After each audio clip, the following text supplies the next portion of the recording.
একটি হারানো সংবাদ। একটি হারানো সংবাদ। গত শুক্রবার ঢেলাপীর সুপারির হাট থেকে 10 বস্তা সুপারি এক ভ্যান আওলা ভাইয়ের ভ্যানে রানীর বন্দরের উদ্দেশ্যে দেওয়া হয়েছিল। তবে ওই সৎ ভ্যান আওলা ভাই রানীর বন্দরে সুপারিগুলো নিয়ে গিয়েছিল। দোকান না চেনার কারণে রানীর বন্দর থেকে ভ্যানওয়ালা ভাইটি সুপারিগুলো নিয়ে ব্যাগ হয়। অনেক খোঁজাখুঁজি করে সুপারি সহ ভ্যানওয়ালা ভাইয়ের দেখা পাওয়া যায়নি।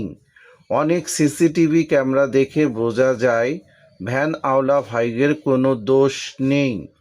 ভ্যানওয়ালা ভাই, আপনি যদি আমাদের এই মাইকিংটি শুনে থাকেন এবং আপনাদের এরকম পরিচিত ভ্যানওয়ালা ভাই যদি হয়ে থাকে, দয়া করে সুপারিগুলো নিয়ে ঢেলাপীর হাট কমিটির কাছে যোগাযোগ করার জন্য বিশেষভাবে অনুরোধ করা যাচ্ছে। সন্ধানদাতাকে সম্মানজনক পুরস্কৃত করা হবে।